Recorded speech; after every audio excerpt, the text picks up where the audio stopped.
How could you make your church small group effective in outreach?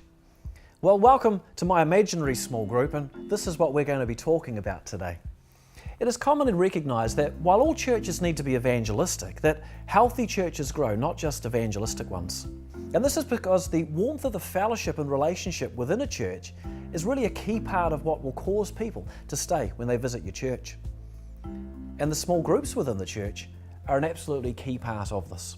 Church small groups are where a bulk of the warmth, the fellowship, the encouragement, the accountability and the support take place, and often where more of the learning takes place than most would recognise.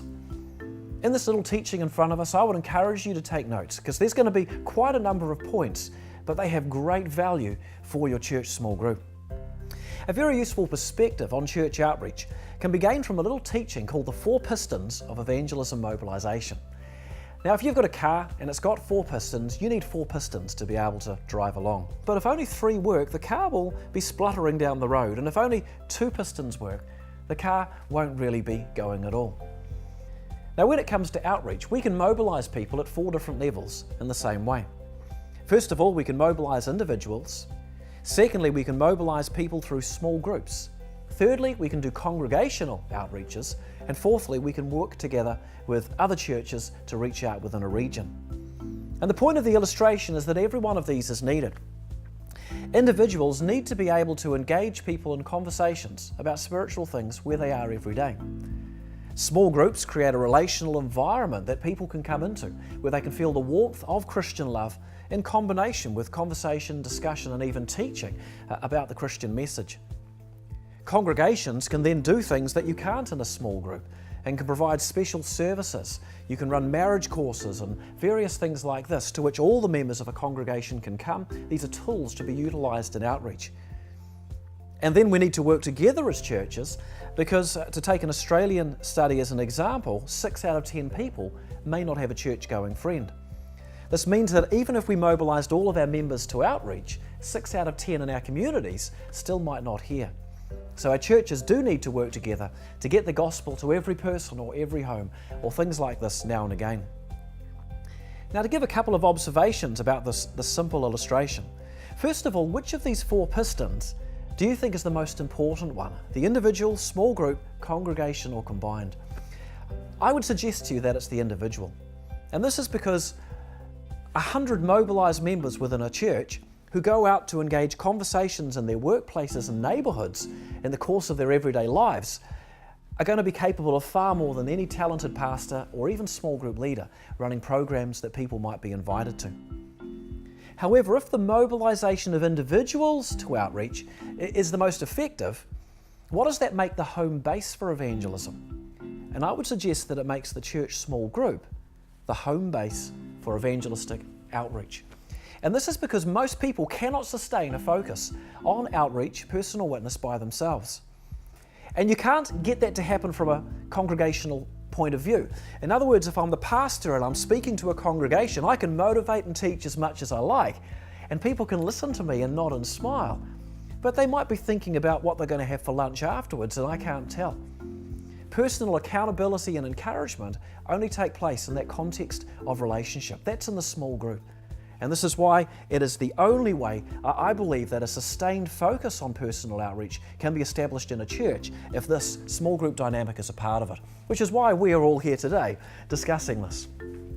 So, in history, the early church, we know from the Bible, they met in large groups in the synagogue and in small groups from house to house. Then persecution came, they only met in the small groups for maybe 300 years till the time of Constantine. The point is very simple. The mission of the church is also the mission of the church small group. And what does this mean for our small groups? It very simply means that if outreach hasn't been a focus within them, then we need to find a way to get that happening, because this, I believe, is the way God has intended it to be. However, there's many good things happening in our church small groups as they are. We don't want to override this. And so the question really is, how could we reinsert the mission of the church and the mission of the small group into the small group in a healthy and sustainable way and without overriding everything else? So that's what we're going to look at today.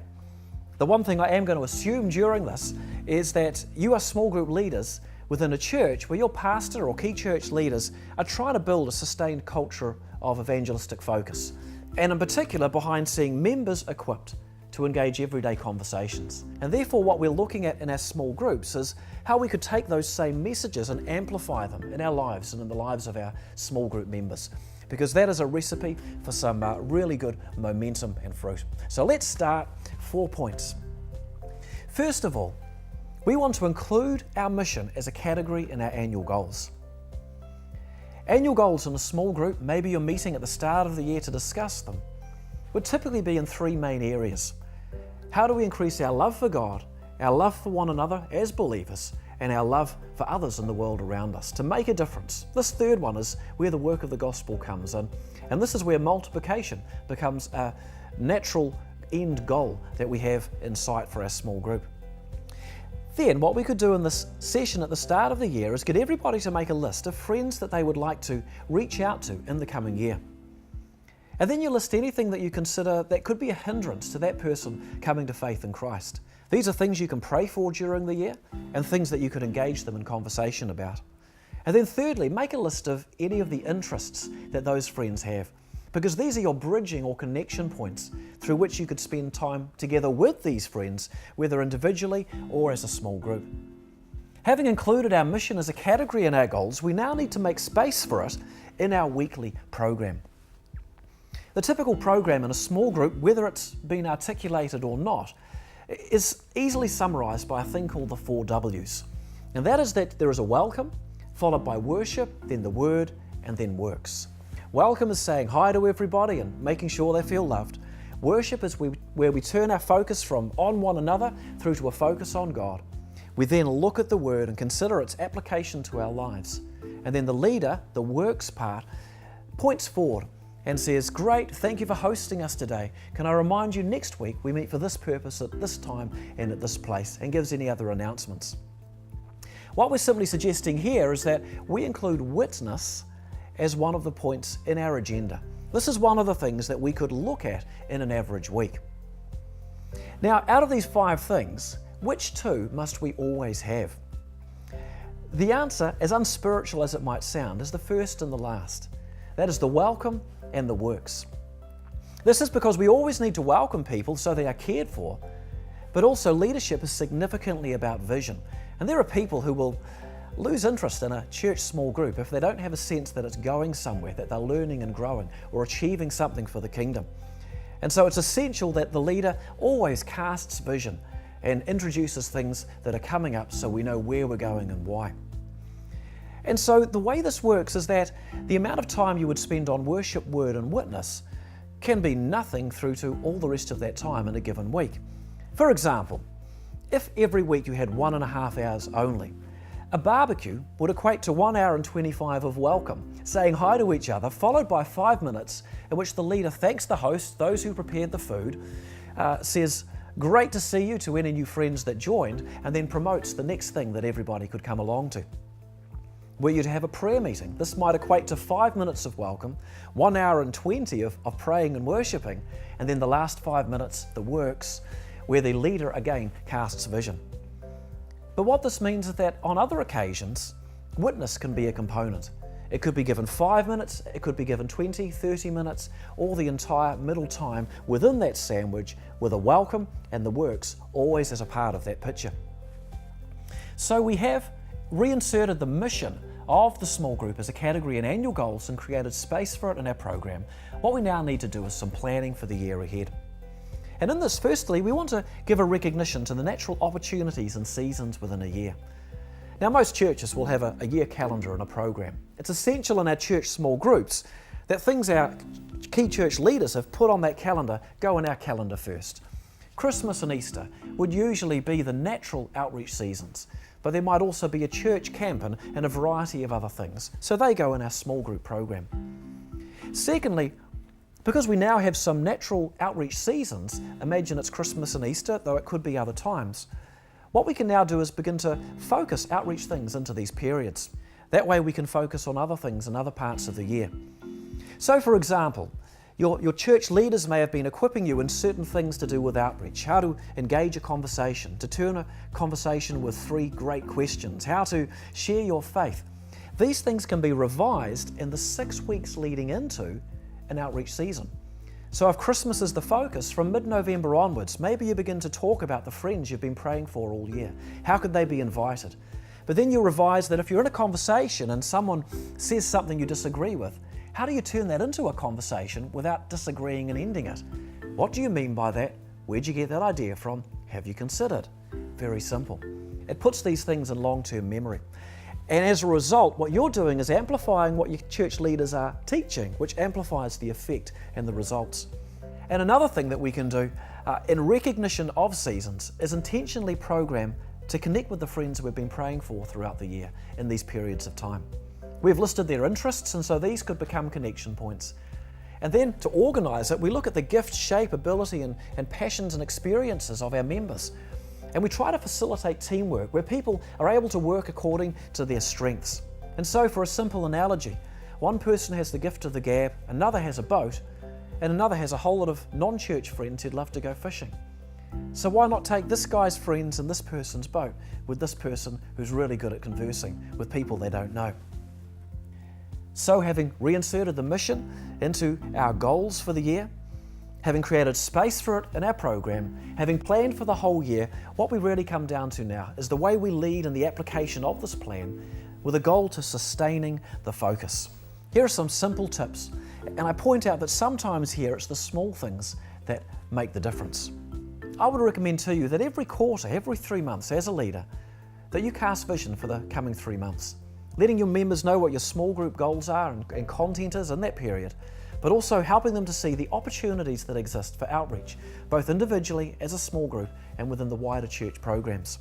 Secondly, you've listed people's names to pray for, and so spend time praying for them, maybe every 2, 3 or 4 weeks as a habit.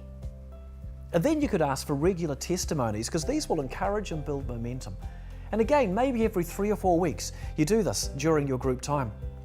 And then finally, as a small group leader, after that testimony, you could use that as a springboard to again motivate your members for their mission and to remind them of lessons that have previously been taught.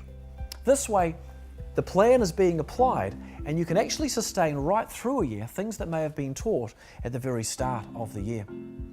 I want to take this now and put it on a calendar for you in a different order, but to demonstrate the very simple planning process that's involved in this. First of all, congregational events go on your calendar first, like Christmas and Easter, a marriage course, and anything else that your church plans. Secondly, put in there reminders for yourself at the beginning of every term or quarter where you're going to share vision to help your members see the opportunities in front of them. And then plan when you're going to connect with your non-church friends through various social activities, as well as maybe some outreach things as well, like an Easter or a Christmas celebration or barbecue. Then in the lead up to those outreach seasons, consider spending 5, 10 or 20 minutes in your weekly meetings across a period of a few weeks, revising lessons that have been previously taught. This way they become fresh in the memory of your members, and the chance that they're going to be applied in their everyday conversations and everyday life will be greatly increased. And then finally, regularly invite testimonies, as well as regularly praying for your non-church friends, because these build momentum and provide you with a platform or a springboard off which you can do even more encouragement and more reminding as the leader of the group. This will build culture. However, how much time is this all going to take? I mean, your group might exist primarily as a prayer group or a support group or a Bible study group or for some other purpose. This next diagram shows you how much time this actually takes. You see, when you have a testimony, it's not your whole program. This is only around about 5 minutes of your time meeting together. When you're spending time in the 6 weeks before maybe Easter and Christmas, revising outreach lessons previously taught, again, this could be 5, 10, 15 or 20 minutes. In fact, the only time it's going to take up your whole time is going to be when at the start of the year you spend a whole session looking maybe at outreach and how you could outreach to friends during the year. And then on the social occasions when you're going to gather to do something socially to engage with your non-church friends. And in fact, some of those activities could be on a Saturday, and maybe your small group meets on a Wednesday. So even there, it's not actually taking up your small group time. The only other thing that might take a whole session would be if your pastor asked you to look at outreach actually as a topic in your studies or your discussions. And you would follow, of course, your pastor's lead if he or she did that. And the point is that what we're talking about here isn't difficult. It's about bringing intentionality to the way that we lead our small groups in recognition of the fact that the church has a mission. You see, we might enjoy our fellowship together, but we can fellowship and love each other in heaven. We might enjoy our prayer and worship, but we can do this in heaven. We, of course, can serve one another as well, and we can learn together, but we could also still do this in heaven. The one thing we can't do in heaven is tell other people about Jesus and introduce them to Him. That's why it's our mission, because it's the one unique thing that we can do here in this period of time on planet Earth. So please consider these planning habits, because they can make a big difference, and especially if what we're doing at a small group level is in sync with what our church leaders are trying to do in the entire congregation. That can amplify the learning and the application and the results. And yes, this is going to take some work to begin, because while these are meant to be habits, they won't start as habits. It's like when you first learn to drive a manual car and you have to put in the clutch and try and turn from first to second and third gear, and you have to think about it. But when you've been driving a while, it's your habit. You don't even think. You're having a conversation while you drive and change gear. This is going to take a little bit of effort to start because it won't have been your practice. However, this is quite achievable. It can be achieved and it can make a really big difference. So please consider this. May the Lord make you effective and making your members effective.